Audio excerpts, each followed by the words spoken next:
everyone, it's Hayes, and in today's video we're going through the analysis / commentary for episode 15, Miraculous Ladybug season 5, Intuition. Before I go any further though, as always, I'm about to spoil the whole episode for you, so please go and watch it before I say anything, although I am very happy that now all the chronological order besties, that's your name, the chronological order besties and the non-chronological order besties like myself can all finally watch the rest of the show together, because now you can watch all the way up until Revelation, all the way through pretty much until the end of episode 20. So I'm really hoping they show the last chunk of episodes in the correct order. I really hope they do.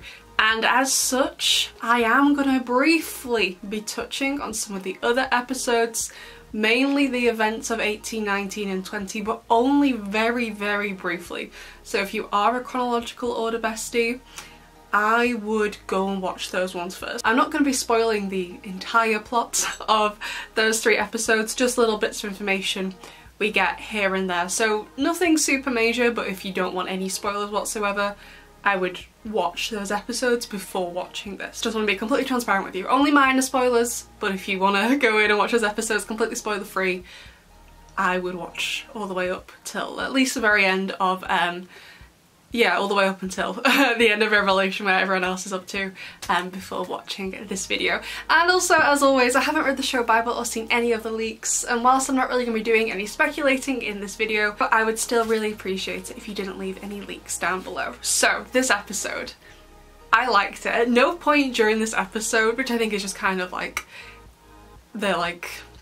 how it is basically with the Snake Miraculous. At no point when I was watching this was I able to really predict what was going to happen, other than Ladybug and Cat Noir were gonna somehow win. I didn't know how exactly, like I said, Snake Miraculous episodes, hard to predict because of all the going back and forth and things changing each time. So I didn't know, other than they were gonna win because I've seen the rest of the episodes, so I was like, they gotta win. So I really liked it, and I'd give it an 8 out of 10, purely because, let me explain this point, it was a little bit repetitive. However, I understand it had to be because Snake Miraculous episode, but I did think it had a quick enough pace that it wasn't slow repetitive. There's nothing worse at being repetitive if it's slow. It had quite a nice fast pace to this episode, so like it didn't drag at all. It didn't even feel like it was like, I think it was like 23 minutes long, it felt about 15 minutes long, so that was really good. So it had a good pace to it, so I quite liked that about it. But it was a bit repetitive. I feel like they really could have cut down a lot of the second chance segments by going straight back to where the mistake was made. Like a lot of the times up until right at the end of the episode, right before Ladybug and Cat Noir win, the second chance takes them right back to the start of the second test, which I understand that's where it started from, but it started to drag a little bit in those places, so I feel they should have just gone straight back to where the mistake was, whatever Gabriel wanted to change. They didn't do that till right at the end, so I feel that could have really helped. But otherwise, I loved it. I loved the structure of this episode. It was really, really good. So I thought it was super interesting. Like when the episode starts, I did film a reaction to this, but I was so confused. I was like, hold on, Glaciator, when we have Glaciator akumatized, that means there's been some Marishat shenanigans. What happened? Asia and Marinette are dating now. Why? There's no, like, there can't be any Marishat anymore, sadly, I know. But I was like, what? But then right towards the end of that section, I remember seeing like that broken wall, and I was like, hold on, that's from Elation. And then I see the umbrella and I was like, oh, so this whole thing was from Elation. And then we see Gabriel talking, I was like, oh, and it all links together. That's why I really like the structure of this episode, because right at the end of the episode, I'm going to talk more about it when we get to the end of the video, but Ladybug and Cat Noir are like, oh, it's a good thing that he's never used the power of second chance on us, otherwise, you know, we'd be screwed. I was like, well, it turns out, it seems like this whole time, pretty much, he's been using it. Like, he definitely didn't use it in Evolution, I'm pretty sure, since he was so focused on the Rabbit Miraculous. I'm pretty confident he didn't use it then.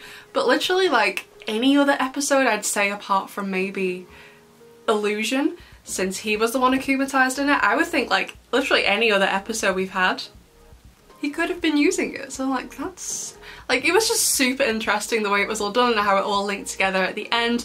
All these different techniques he's tried, like in Derision, trying to get her yo-yo and stuff.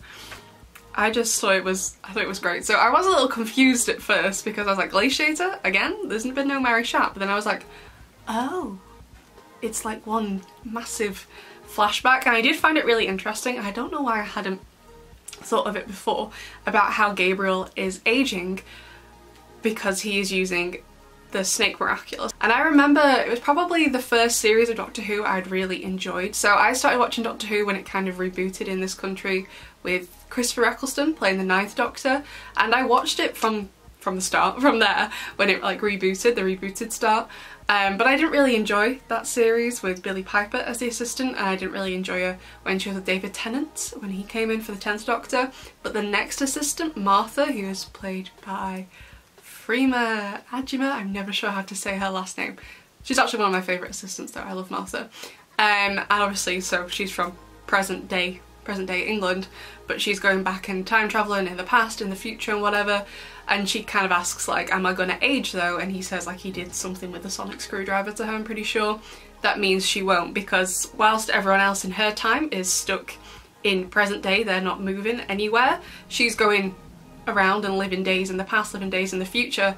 So she's gonna be aging, let's say she's with the Doctor for 7 days, doing all this other stuff and experiencing a whole week in other periods of time. Everyone else is not going to have aged, but she's going to have aged by a week. So I don't know why I didn't think of it before. I guess it's because I didn't think Gabriel had been using Second Chance, but in a way it does make sense. It is one of the more powerful Miraculouses in my opinion. It's like, yeah, why hasn't he been using it all this time? Turns out he has! So I thought this was a great way to explain it, instead of having it in elation, having it in derision, showing Gabriel's perspective, because again, whenever we get a Snake Miraculous episode, we only ever get the second chance bits from the perspective of the person who does a second chance. So in Desperado we have it with Adrian, in Wishmaker we have it with Luca, because no one else remembers, as we see at the end of the episode. They have no idea he's used it. So I just thought this was really, really clever, and I'm annoyed I didn't think of it myself.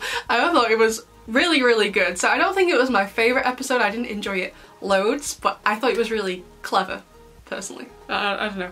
Please feel free to disagree with me. But like the whole time it was going on, I was like, so do you just wait until you get bored, until you like physically can no longer do it? But again, it was like he was in too much pain to carry on in the different instances, and I was like, okay. It was just a bit like basically every single time you are outsmarted by 2 teenagers. So that was great. But I'm just like really worried now, because I'm like, are they both gonna die, Gabriel and Natalie? Gabriel, whilst I don't want him to die, I don't mind as much, but Natalie, Queen of Miraculous, no, no, I will cry. I'm probably gonna have to stop doing my makeup for the next episodes, just in case floodgates open. Like, the stakes are high and I'm not okay, but like, I think they say, oh, what episode is it in? Is it 19? It's the ending of one of the episodes where Gabriel is like, you go into London. So is that going to be the plan? I mean, it makes sense that, you know, his only family are there, but I'm like, next season, what's going to happen? So what I'm hoping is that Adrian's bodyguard becomes like his guardian, and they can stay in Paris together, or Amelie and Felix will move over. I'm not sure how I feel about Felix in that situation, but he's growing on me gradually like mould. But I do really like Amelie, so I'm hoping that happens, but I'm also hoping Natalie and Gabriel won't die. I really want to see, like I said, I'm not sure it's going to happen now, but I really wanted to see Gabriel have a redemption arc, basically. We all know the show hates giving people redemption arcs. But if I was writing it, I'd give him one. Like, I know it wouldn't be okay immediately, it would probably take several series for them to be okay, but I wanted to see Adrian and Gabriel work on a relationship together, you know? Don't think we're gonna get that. I'm not sure how I feel about it. But anyway, moving on from that, I don't want to cry. The Adrianites. I know it was only minuscule, but I love how much, like, we're showing how much Marinette has improved already after what happened in episode 14. Now she can be more honest with Adrian and what happened to her previously with romance and stuff. He was great in this episode and she was awesome as well, being able to call him spontaneously. That was great. It was just amazing, and kind of part of me hopes, like I was thinking this in the kitchen scene when Gabriel starts to get hurt. I was actually really hoping, let's assume Gabriel does die, I kind of want to see what would happen if Gabriel ends up finding out, like, I'm talking like last episode of the season here, if he finds out that Adrian is Cat Noir and therefore the one who did this to him. Like, I kind of really want to see that happen. I want to see his reaction, because I'm not sure what the reaction is going to be. you know? I'm really interested to see it. I'm not sure if it will, no one tell me if it does, but I'm like, please. It'd be so interesting to see what he thinks. But oh my god as well, so Adrian tells his dad about the space thing, and he goes up to his lair to talk to Kagami's mum, Miss Tsurugi. And I'm also really intrigued as to what she wants the Miraculous for. She just says she wants the world to change, but I'm like, in how, in what way, what do you want? I'm still really not sure of her motives here. The only thing I can think is that Kagami is a sentient monster, as hinted at 18 and 19 pretty heavily in those episodes, because in 18 it seems that Felix senses the amok in her ring, and then in 19 he kind of really heavily hints at Kagami being a sentient monster in episode 19. So I'm like, is that what she wants? To make Kagami a real human? As in, like, not that I have anything against sentient monsters, but like, there's like a lot of risk involved in case something happens to her amok, something happens to the Peacock Miraculous, it could adversely affect Kagami or Adrian or Felix or whoever the sentient monsters in the show are. So is that what the goal was? Because to me that kind of seemed like the goal in the Shanghai special, to forget the prodigious, to use the prodigious to get Ladybug and Cat Noir's Miraculouses in order to make their wish come true. So, because it seems like, I thought it was just like literally the way Miraculous was set up at the start. I used to think it was literally just you get to bring one person back to life, but as a result someone else has to die. I literally just thought it was like that and nothing else would change. But as described in Ephemeral, it seems, you know, the whole world is going to change. So in this new world, are they planning on making all these sentient monsters real, and it doesn't matter about the Mooks and the Peacock Miraculous because they're human now, so they're only subject to human deaths or human injuries and stuff like that? Like, what else were they looking to change? Also to bring Emily back? I don't know. I'm a bit confused on her motivations right now. It's kind of hard to say since she's hardly ever in the show. But oh my god, these space tests. I'm gonna say this wrong. Science was my worst class in school. I am not into space stuff. I really don't care about space. I think it's cool. I like stars, but space, wildly, no, don't care about space.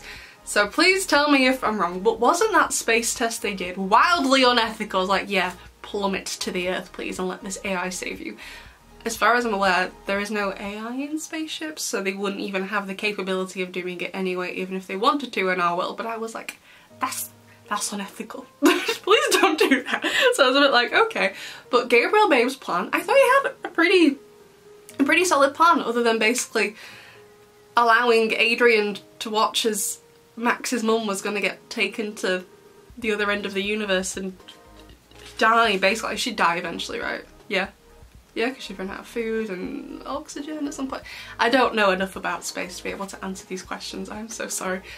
Spacey bestie, please let everyone know what would happen if this was real. I'm assuming she would run out of oxygen at some point and food, and she'd just die a slow and painful death in space alone by the sounds of things. So yeah, he was really going for it. I also really didn't expect the goat Miraculous. I think that his plan, like I said, really solid, splitting them up. And I said in my theory video that it was really interesting to get Ladybug in space because she can't de-transform in space to recharge, because if she de-transforms, she dies. And also everyone would see who she is as well. But you know, that's really, you know, I don't think your identity matters that much when as soon as you de-transform, you die because her yo-yo gets taken off her. So I was like, oh boy. So they find out the asteroid is coming and Marinette's like, I need to go to the nurse's office. And Adrian, great boyfriend, but why didn't Marinette just say, I need the toilet? Or actually, Ali has said she's gonna come with me. Great boyfriend though. And also, like, you also need to transform. So you are being a wonderful boyfriend, putting Marinette before everybody else on the planet. Great boy.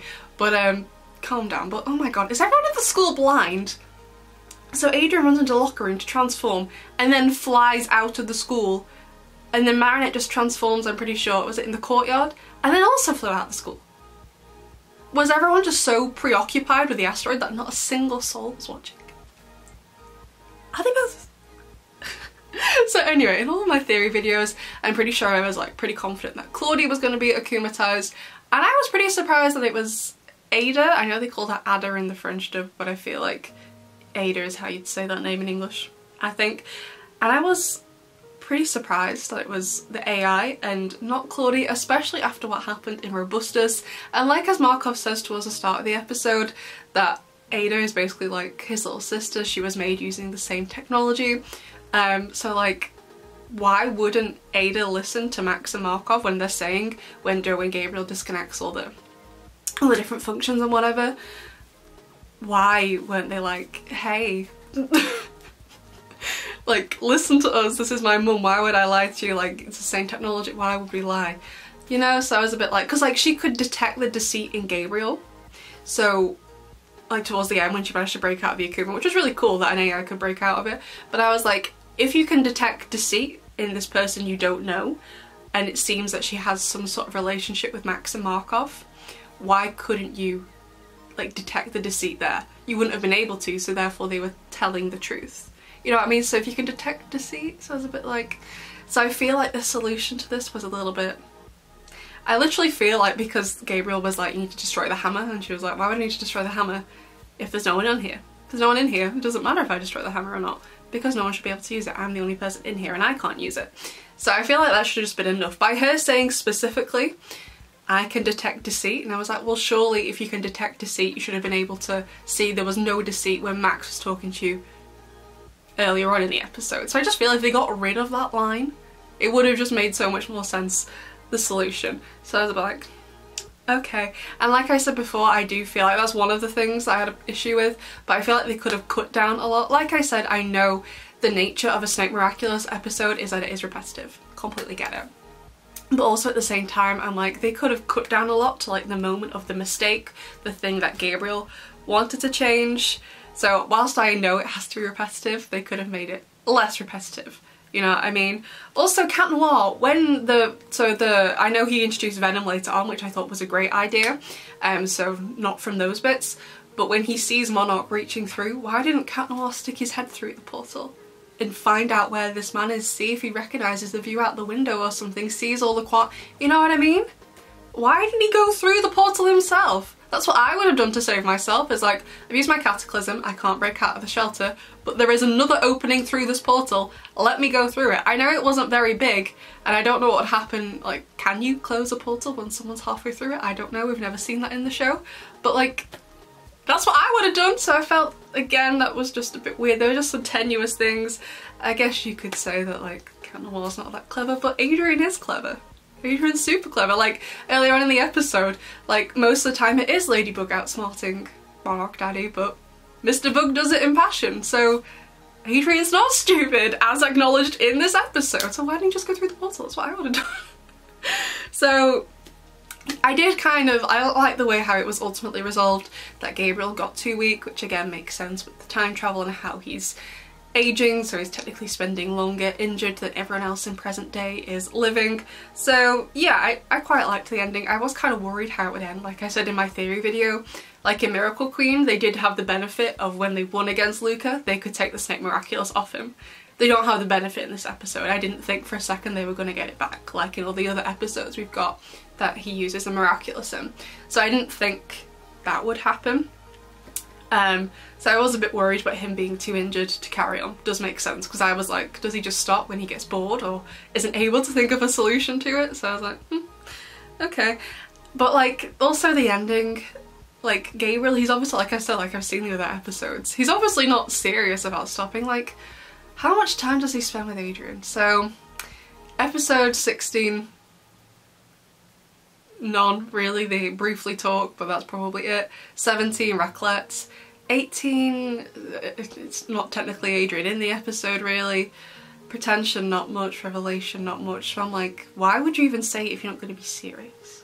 So I'm a bit like, you know, like this episode showed just how much like Gabriel is about to die basically. And he doesn't seem to actually have properly changed his ways. And I'm a bit like, what's the deal there, mate? Don't quite understand. So like I said before, the ending, loved it, how it linked it all back together, how Ladybug and Cat Noir have no idea that pretty much this whole time he has been using Second Chance, but I would assume it means this was his last episode using it, that he can't use it again, which is good, because it makes things easy to predict for me. If Second Chance is being used, I have no idea what to theorise. So I'm glad it's probably not going to get used again. So I don't have a huge deal to say because a lot of the episode was repetition, so there isn't much to comment on. But overall I liked it, 8 out of 10. Not a full 10 out of 10 because, like I said, really repetitive. They could have cut down in some areas.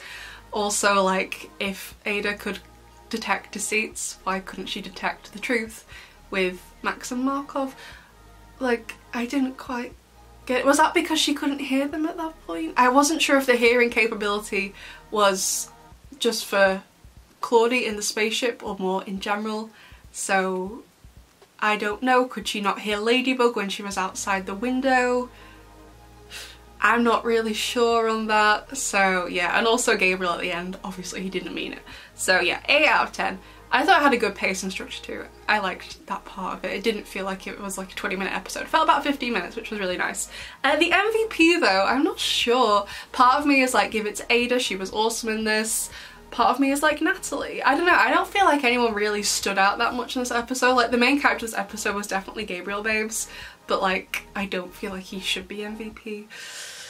I'm gonna give it to Queen Natalie, of course, my favourite. So that's what I thought of the episode. I feel weird, I don't feel like I had enough to say. That's all I have to say though. I remember someone messaged me on Instagram once, they're like, well, how come this video was so short, one of your commentary videos? And I was like, if I don't have loads to say, I'm not gonna try and fill the time. If I don't have a lot to say, I don't have a lot to say, end of. But anyway, besties, I'd love to know what all of you thought of this episode. Of course, if you're going to write me a little essay, I can't wait to read it, but please just put some paragraphs in it so it's easier for me to read. So I really hope you'll enjoy the episode and chronological order, besties. I hope you enjoyed watching the rest of the episodes, and now you are totally contractually obligated to go and watch all my commentaries, all my reactions, and all the screaming sessions I've done on those episodes. So I'd love to know what you think of this episode, besties, and the other ones if you're a chronological order bestie, and I will see you in the next one. Bye!